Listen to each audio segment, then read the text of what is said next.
Avant de commencer cette vidéo, nous tenons à vous informer que certaines images et séquences peuvent choquer les personnes sensibles. Certaines scènes montrent les conséquences directes des événements survenus aujourd'hui. Nous avons fait le choix de traiter cette actualité dans un objectif d'information et d'analyse, tout en respectant les victimes et leurs familles. Si vous êtes sensible à ce type de contenu, nous vous recommandons la prudence. Bonsoir à tous et bienvenue sur la chaîne. Aujourd'hui, nous revenons sur l'un des événements les plus marquants de cette journée à Niamey. Depuis plusieurs heures, des vidéos, des images et de nombreux témoignages circulent sur les réseaux sociaux à propos de l'attaque qui a visé l'aéroport international Diori Hamani. Au moment où nous enregistrons cette vidéo, plusieurs informations continuent d'être vérifiées et les autorités poursuivent leurs investigations. Notre objectif n'est pas de spéculer, mais d'analyser les images disponibles, de comprendre le contexte sécuritaire et de faire le point sur les premières réactions officielles. Restez avec nous jusqu'à la fin de cette vidéo pour une analyse complète de la situation. Les premières vidéos qui circulent montrent une atmosphère particulièrement tendue aux abords de la zone touchée. On observe des habitants rassemblés, des mouvements importants de personnes et un climat général de confusion qui accompagne souvent ce type d'événement. Ces images traduisent avant tout l'inquiétude de la population. Lorsqu'un site aussi stratégique qu'un aéroport est visé, l'émotion dépasse rapidement le cadre local. Beaucoup de citoyens cherchent à comprendre ce qui s'est réellement passé. Quelles sont les conséquences de l'attaque et si la situation est totalement sous contrôle. En regardant attentivement les séquences, on remarque également l'ampleur de la mobilisation qui a suivi les événements. Cela montre à quel point cette attaque a marqué les esprits et suscité de nombreuses interrogations au sein de la population. Les images les plus difficiles à regarder sont celles montrant des personnes gravement blessées ou décédées. Par respect pour les victimes et leurs proches, nous n'allons pas spéculer sur leur identité ou leur rôle exact dans les événements. Ce que ces images révèlent en revanche, c'est la violence des affrontements et la gravité de la situation. Derrière chaque image, derrière chaque victime, il y a une famille, des proches et une communauté touchée par cette tragédie. C'est également un rappel des risques auxquels sont confrontés quotidiennement les personnels de sécurité engagés dans la protection du territoire national.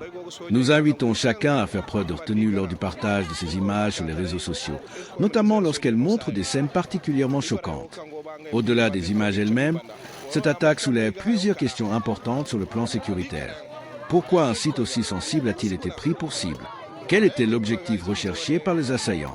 S'agissait-il d'une opération visant à causer des dégâts matériels, à attirer l'attention médiatique ou à envoyer un message politique et sécuritaire? Les aéroports occupent une place stratégique dans tous les pays du monde. Ils constituent des infrastructures essentielles pour les déplacements, l'économie, les échanges internationaux et parfois certaines opérations de sécurité. Lorsqu'un aéroport est visé, l'impact psychologique est souvent aussi important que les conséquences matérielles. L'objectif peut être de créer un sentiment d'insécurité et de démontrer une capacité à frapper des cibles symboliques. C'est précisément pour cette raison que la protection de ces infrastructures représente un enjeu majeur pour les autorités. Parlons maintenant des conséquences possibles de cette attaque. Sur le plan humain, les premières préoccupations concernent évidemment les victimes, les blessés et leurs familles. Sur le plan économique, tout incident touchant une infrastructure de transport importante peut entraîner des perturbations temporaires et susciter des inquiétudes parmi les acteurs économiques. Sur le plan sécuritaire, cet événement pourrait conduire à un renforcement des mesures de surveillance et de contrôle autour des sites jugés sensibles. De nombreux observateurs estiment que les prochains jours seront déterminants pour comprendre précisément le déroulement des faits et identifier les éventuelles failles qui auraient pu être exploitées. Concernant les réactions officielles, les autorités ont rapidement communiqué sur la situation et les opérations engagées pour rétablir la sécurité. Les informations continuent d'évoluer au fil des heures et de nouveaux éléments pourraient être rendus publics dans les prochains jours. Comme toujours dans ce type de situation, il est essentiel de s'appuyer sur des sources fiables et d'éviter la diffusion de rumeurs ou d'informations non vérifiées. Dans les périodes de crise, la désinformation peut parfois se propager plus rapidement que les faits eux-mêmes. Ko ga izu fito ne adi bon dia ko men no bani Niger inshallah wa gate de no zan boray go char band boray ga ba char ni ade ko arasan de meeting no fa daran gon meeting de no boray wallahi kulka han gar boray no go soje ga wallahi ko de mal barka da islama ko de mal al islama no sai ko de mir no sai zinai zai obo wallahi ma vraiment imam ba an ki go kate ne bumbono Hey!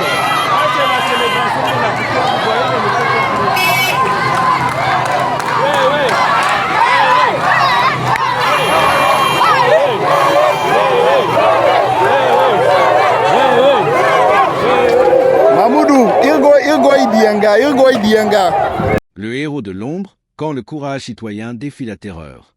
L'histoire de ce civil, devenu malgré lui un rempart contre la barbarie, est le reflet d'un courage exceptionnel qui force l'admiration. Se lancer à la poursuite d'un terroriste armé, au péril de sa vie, et réussir à l'appréhender n'est pas seulement un acte de bravoure isolé, c'est le symbole d'une résilience populaire face à l'insécurité. Un miracle au service de la nation. Le récit des faits donne le frisson. Visé à 4 reprises par les balles de l'assaillant, cet homme a vu la mort de près. Comme il le souligne lui-même avec une profonde gratitude, c'est un véritable miracle s'il s'en est sorti indemne, l'a échappé belle. Cette survie miraculeuse ne l'a pourtant pas plongé dans la peur ou le repli sur soi. Au contraire, elle semble avoir forgé en lui une détermination encore plus grande à servir son pays. Être ciblé par 4 balles et survivre, ce n'est pas seulement une chance, c'est un destin qui appelle à une mission plus grande. L'appel patriotique au général Abdourahmane Tiani. Ce qui marque le plus dans la conclusion de son témoignage, c'est le sens du sacrifice et le patriotisme qui l'anime. Loin de demander une simple récompense financière ou matérielle, ce citoyen lance un appel direct au chef de l'État, le général Abdourahmane Tiani, celui d'intégrer officiellement les rangs des forces de défense et de sécurité. Cet appel résonne comme une main tendue à la patrie. Il exprime la volonté d'un homme qui ne veut plus seulement subir la menace, mais activement participer au combat pour la libération et la sécurisation du territoire. Pour lui, la formation militaire est la suite logique de son engagement citoyen. Quel message pour la société! Cet acte pose également une question essentielle sur le rôle des civils dans les zones en proie à l'insécurité. Si le courage de cet homme est héroïque, il rappelle aussi la nécessité d'encadrer ces élans de bravoure pour que la ferveur patriotique se transforme en une force organisée, disciplinée et efficace aux côtés des forces armées régulières. En demandant à rejoindre la formation militaire, ce héros d'un jour montre la voie, celle de la légalité, de la rigueur et du devoir accompli sous le drapeau. Reste à savoir si cet appel vibrant sera entendu par les plus hautes autorités, mais une chose est sûre, cet homme a déjà prouvé qu'il portait l'uniforme du courage dans son cœur.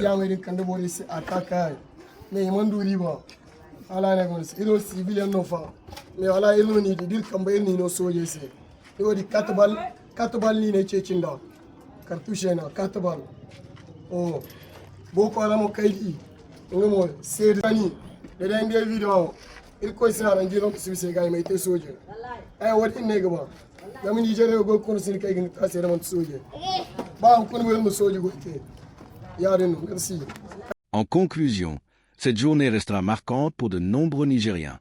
Les images et vidéos diffusées témoignent d'événements graves qui rappellent les défis sécuritaires auxquels le pays reste confronté. Nos pensées vont aux victimes, aux blessés ainsi qu'à la famille. Nous saluons également les efforts de tous ceux qui participent à la gestion de cette situation et à la protection des populations. Merci d'avoir suivi cette analyse jusqu'au bout. Si cette vidéo vous a permis de mieux comprendre les événements, n'hésitez pas à laisser votre avis dans les commentaires.